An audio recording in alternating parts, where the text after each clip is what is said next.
Un muy cordial saludo para todos. En esta ocasión,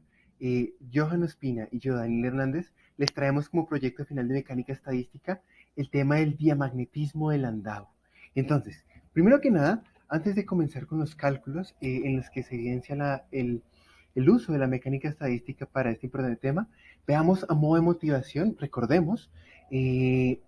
cómo comprender el magnetismo no solo tiene implicaciones bastante interesantes para las implementaciones o aplicaciones, sino para el estudio en sí fundamental de las ciencias naturales. Entonces, recordemos en primer lugar, como será el caso más mencionado y conocido, los sistemas de memorias magnéticas de los discos duros, en los cuales gracias a la comprensión del magnetismo, se puede hacer que ciertas regiones dentro de una superficie tengan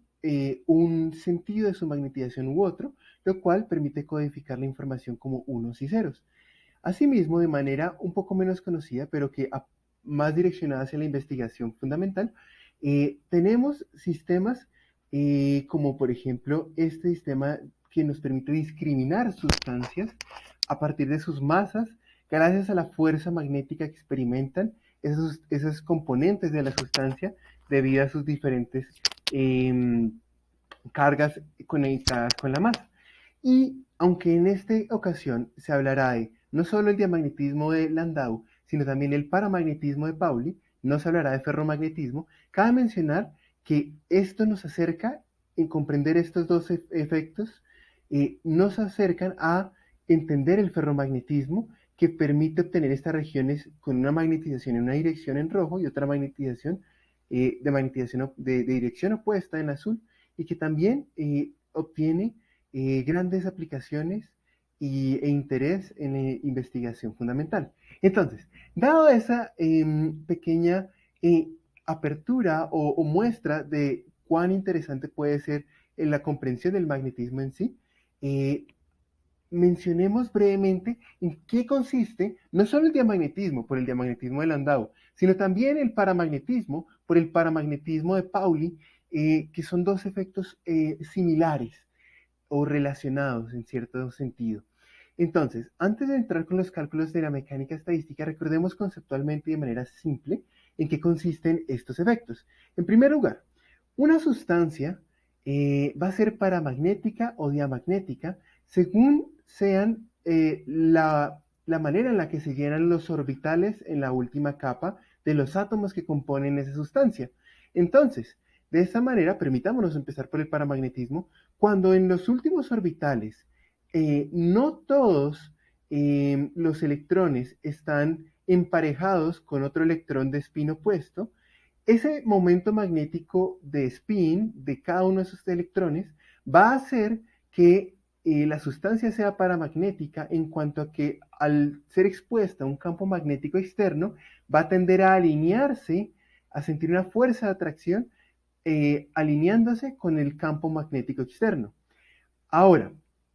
tal como da cuenta esta imagen acá, estas sustancias paramagnéticas, en la ausencia de un campo magnético externo, si no hay campo magnético, no tienen una magnetización neta, pues, por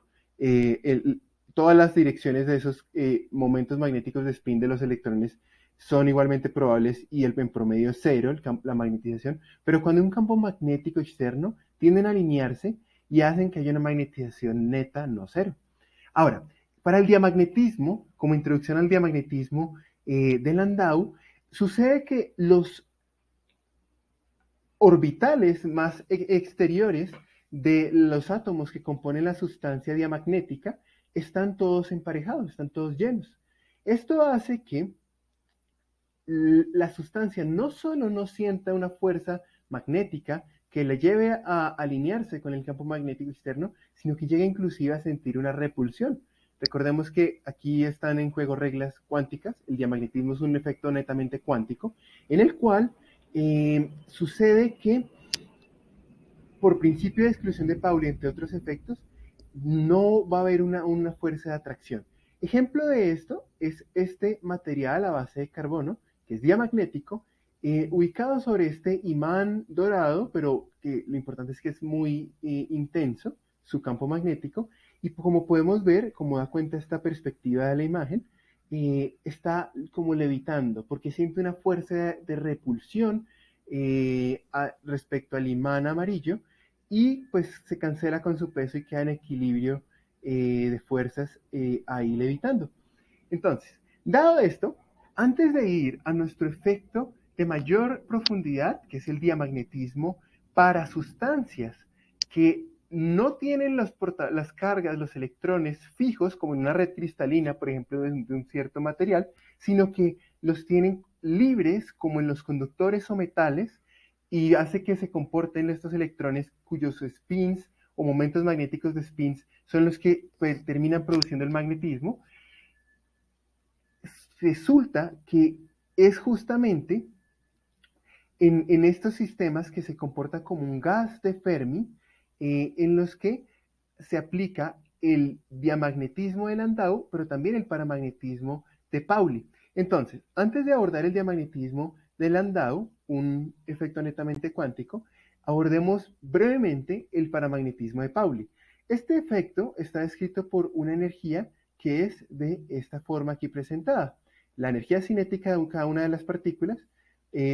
y este término de energía potencial magnética para cada una de las partículas.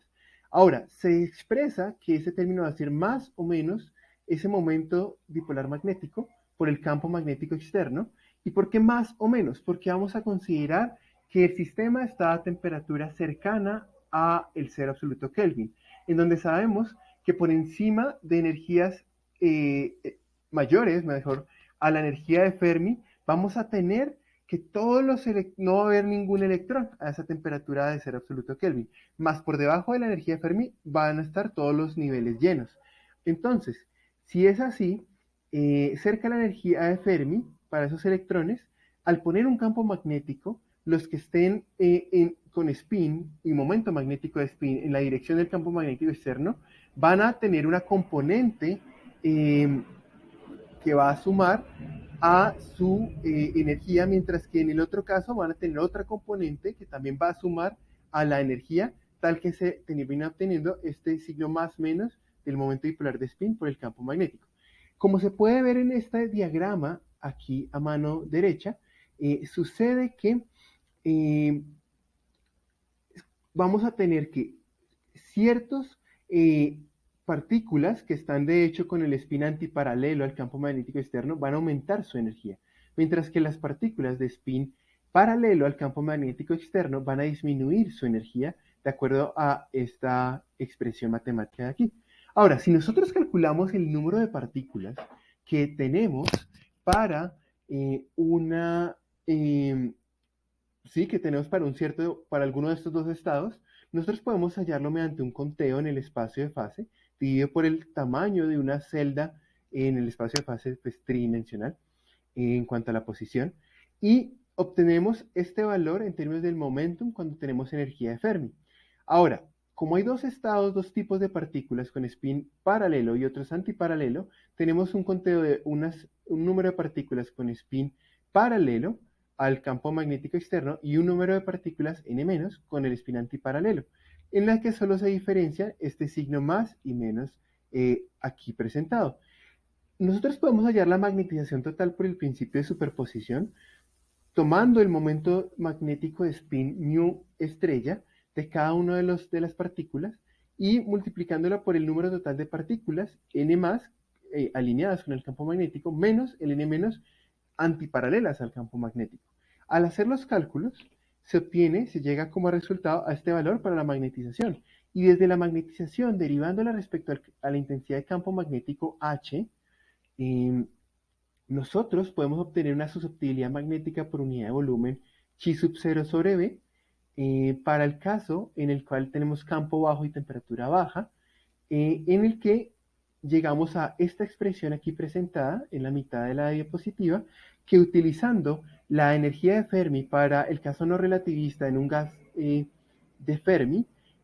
podemos escribirla de manera más compacta como esta expresión matemática aquí, en la que se ve que No depende la susceptibilidad magnética, es decir, la derivada de la magnetización respecto al campo, cómo varía la magnetización de la sustancia dado una variación en el campo magnético, en la intensidad de campo H. Eh, no depende de la temperatura, depende de la densidad de partículas, el número de partículas por unidad de volumen, lo cual es un aspecto a recalcar para este sistema descrito por el paramagnetismo de Pauli. De manera similar, pero en un caso diferente, cuando tenemos temperaturas muy altas, temperaturas tendiendo a infinito, analicemos conceptualmente el resultado de que la susceptibilidad magnética chi sub infinito por unidad de volumen sí va a depender de la temperatura, y de hecho depende como la temperatura a la -1, es decir, sigue la ley de Curie, eh, lo cual es un aspecto remarcable que coincide con lo esperado para esta estructura.